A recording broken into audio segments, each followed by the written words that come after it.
Hello, this is Shambhavi. Welcome to satsang. Satsang is an ancient spiritual practice from India. It means being in reality together.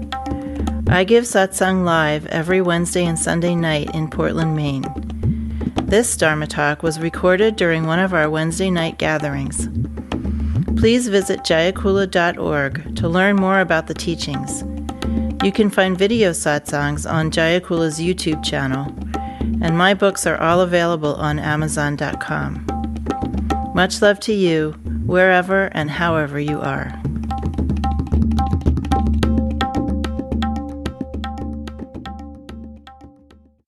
Let's try to remember that even though the players in particular roles might appear to be unwise or even stupid, or dangerous, or unsavory, that the person playing those roles is pure wisdom.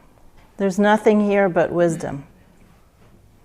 So our job when we have large-scale events like this, which seem to be tragedies, our job is to not just think about what the wisdom is, but feel it in our bodies and in our emotions, and in what realizations come to us or what insights come to us. One of the main methods in this tradition is the use of shock. So you could say, in a sense, that God just played the part of a crazy wisdom guru and gave us a big shock. What happens when we feel shock? It clears out our stale ways of experiencing things and opens the way for wisdom to find a place to make itself known. If we're too distracted and engaged with our habitual patterns of body, energy, and mind, and of thoughts, we become like a wall. Wisdom can't get in. Fresh wisdom can't get in. Sometimes wisdom is in the form of something that is creative and new, that builds something, that causes something to appear. A new form, a new configuration, a new circumstance that feels creative, like something has been added to our lives. Sometimes wisdom appears in that form. Other times wisdom appears in a form that helps us to maintain our lives, to have continuity, to have routine, to keep something going. And many, many, many, many times wisdom appears in a destructive form. And in fact, those are often the times of biggest growth. And even though they're upsetting and destabilizing, destruction is really at the essence of spiritual practice. Destroying old ways of thinking, old ways of feeling, old ways of being. Destroying old, outdated forms that are no longer useful. Or simply destroying so that we can experience impermanence. Now, most of us have contemplated impermanence, whether it's through the changing of the seasons, or people being born and dying, or aging, or jobs coming and going, or relationships. Whatever form of impermanence, there's many, many forms of impermanence that we've all encountered. But then, inevitably in a human life, we encounter some form of impermanence that really we wish, oh, no, that's enough. That's too much impermanence. And right now, we're confronted with the possibility of very large-scale destruction. I mean, we don't know that's going to happen, but certainly that's in everybody's mind. Who's going to die as a result of someone who is tyrannical and sociopathic, who has their finger on the nuclear button? What's going to be destroyed as a result of someone having so much power who would rather corporatists make money than protect our environment? It's not that he doesn't believe in global warming, it's inconvenient. It's an inconvenient truth. I think however way that we're relating to this, we're all relating to it on some level as, oh no, how much destruction is going to happen? How much suffering is going to happen? Right? And in that sense of shock, we get to feel the edges of our own attachments to how things are, to things lasting, to things improving, to things progressing. Because certainly we have attachments to those, right? To the world being a certain way. We have lots of attachments to those, which when we're going along with a relatively low dose of impermanence happening in our lives, we can fool ourselves into thinking that we can handle a lot more than we really can. So these kinds of big shocks, and I would say even big disappointments, right? Or I would even say something we would call in a relative sense a tragedy.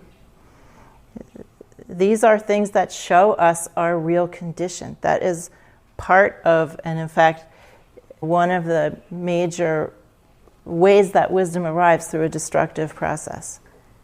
And it strips away fantasy about who we are, what condition we're in, what condition our fellow human beings are in.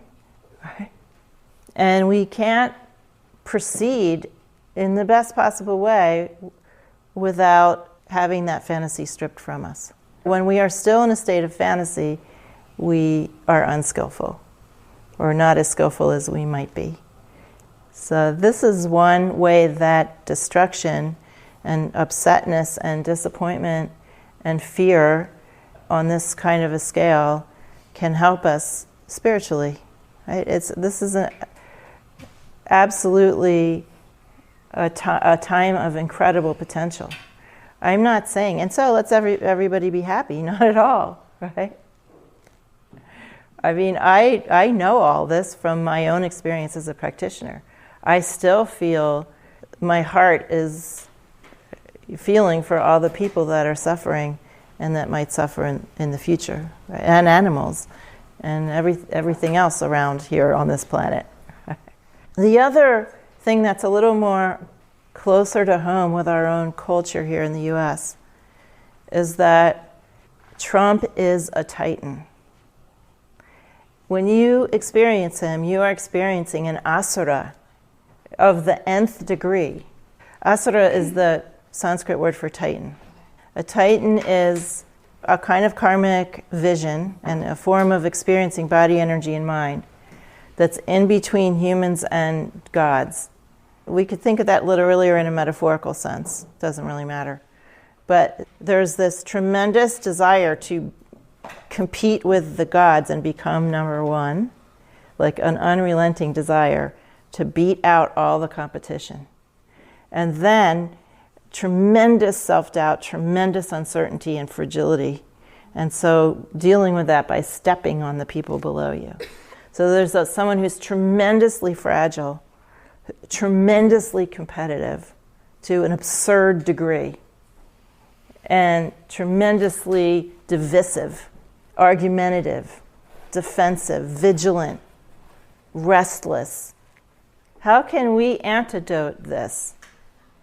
By looking at him and finding him in ourselves and being determined to let go of those forms of life in ourselves, because we all have them to some degree. This is a Titan realm culture. We are all competitive to some degree. We are all divisive to some degree. We are all argumentative to some degree. We are all trying to beat somebody out and step on somebody else to some degree or another. I have never met anyone who grew up here who did not have some of this kind of pattern. We're like the giant pimple of Titan realm, and he's like the pus that just squirted out of the center.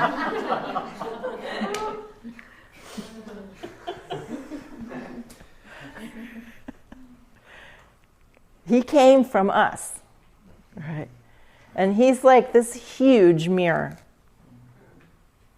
of our culture and us. Why is he misogynistic?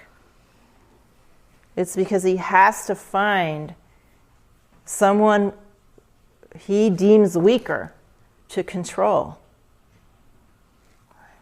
So find that in yourself and eradicate it. Every single time from now on that you treat anybody as lesser than, in order to make yourself feel more secure, I just want you to think of Trump. Because you're being him when you do that. Every time you would do anything to be right, anytime you feel that you have to be right in order to avoid humiliation, I want you to think of Donald Trump. Because you're being him. You're being a version of him. The only way to get rid of Donald Trump is to get rid of Donald Trump in you. Make no mistake about it, we produced him.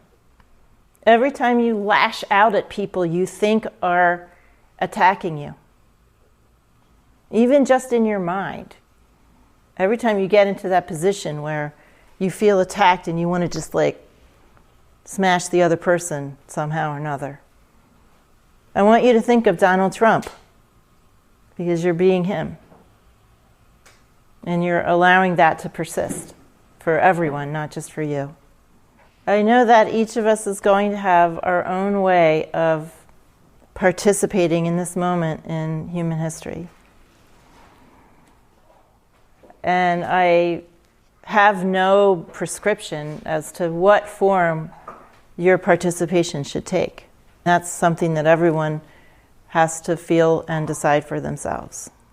However, you should not abandon your attention to what's going on with you and your own spiritual life and distract yourself with outrage and depression and overactivity.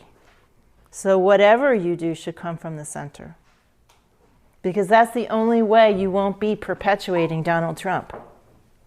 If you're coming from a place of, I'm going to get this fucker, or I'm going to save the world, or this place of anger and outrage, or hyperbolic emoting, you won't be as skillful and you'll be perpetuating exactly what produced him. So whatever you do, you want to try to come from the center. Come from your place of essential goodness. Come from your practice.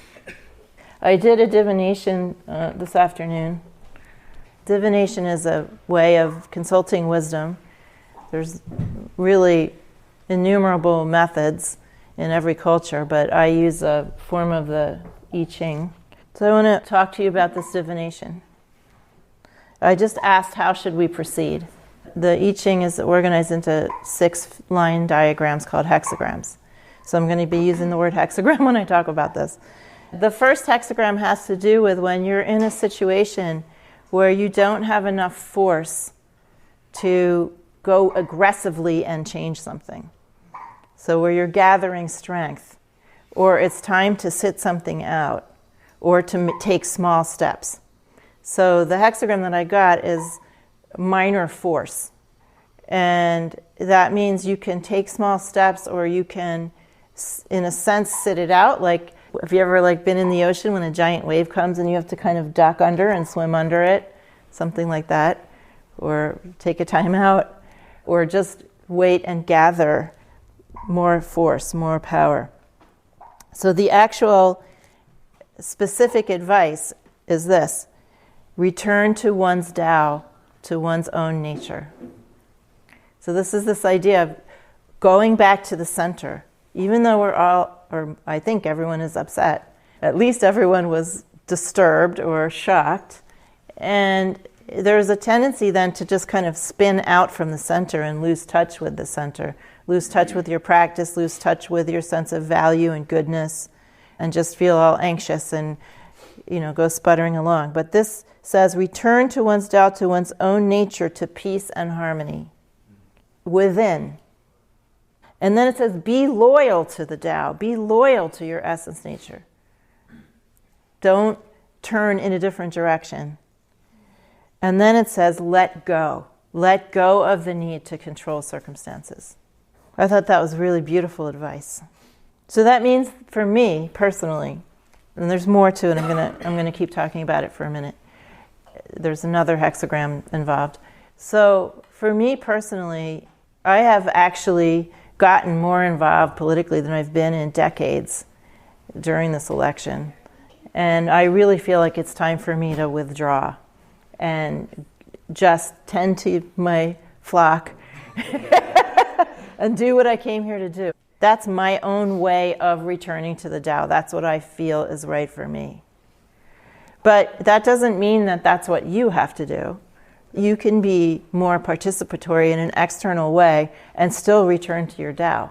I mean, in a practical sense, that means continuing to do your practice every day and continuing to try to connect with presence in every moment and integrate your practice into whatever you're doing, no matter how external or participatory it is, and to not get swept away by the strong forces of the moment, because they're very strong.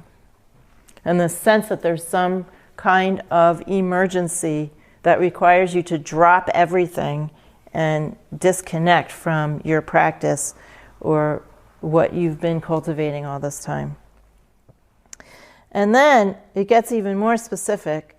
The hexagram that it turns into is a hexagram that is, there's a strong force, do not marry yourself to it. And I'm going to read directly from the divinatory text. This hexagram is derived from the image of locked horns, a battle of wills. It describes an encounter and or an entanglement with a debilitating force that is strong and yet subordinate. So this is actually such a great example of a titan.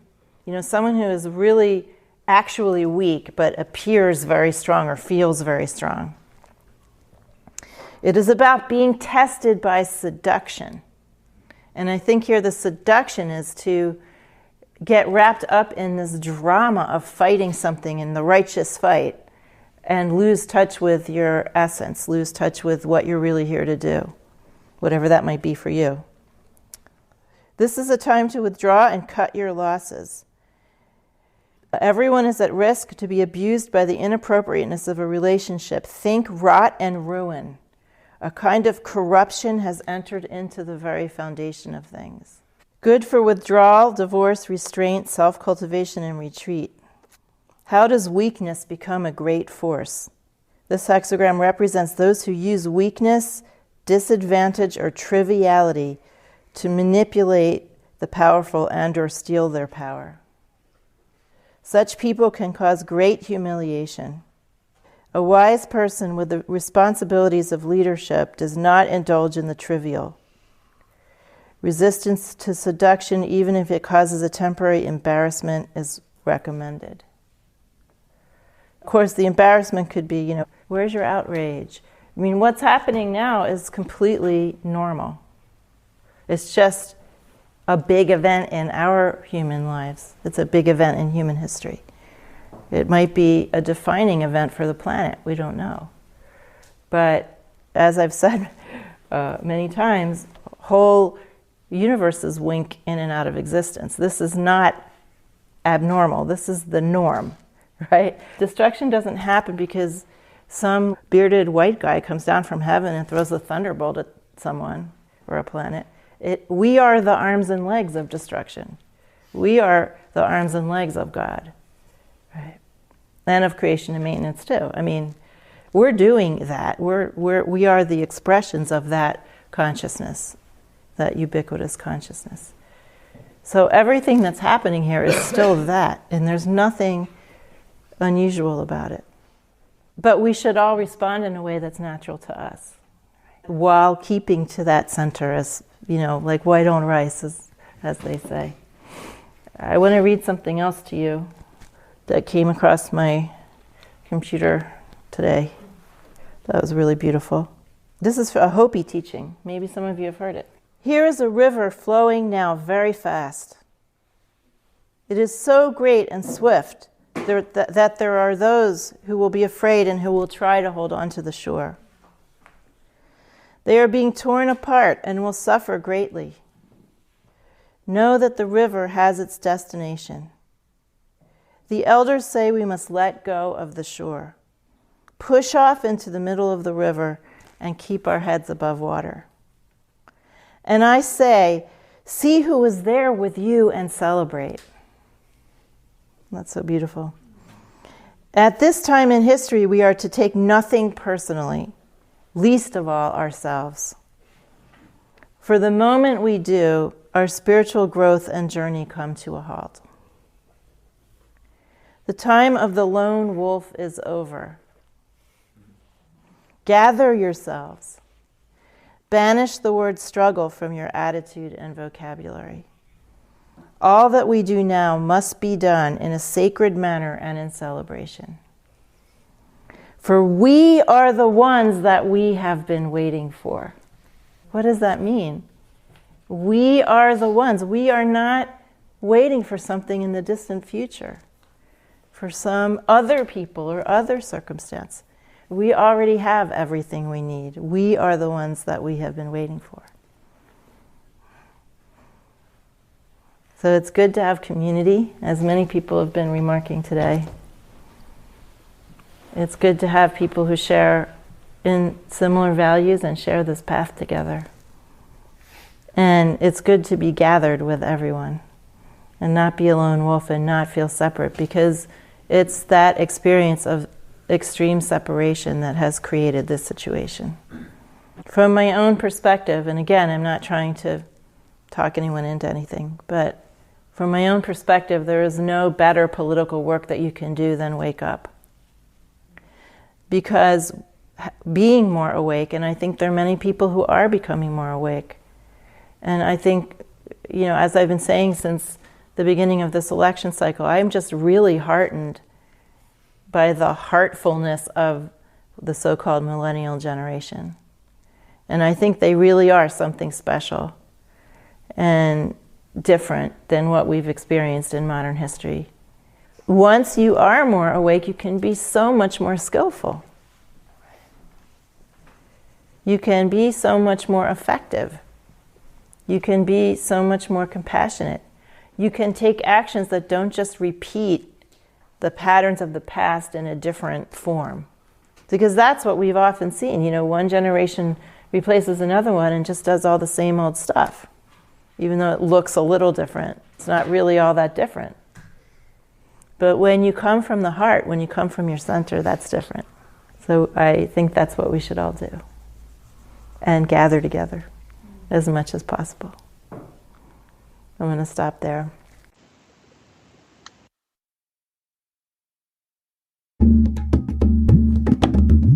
Jayakula is a nonprofit community offering opportunities to learn and practice in the direct realization traditions of Trika Shaivism and Dzogchen. We are based in Portland, Maine and Portland, Oregon. Visit jayakula.org to explore more of our offerings.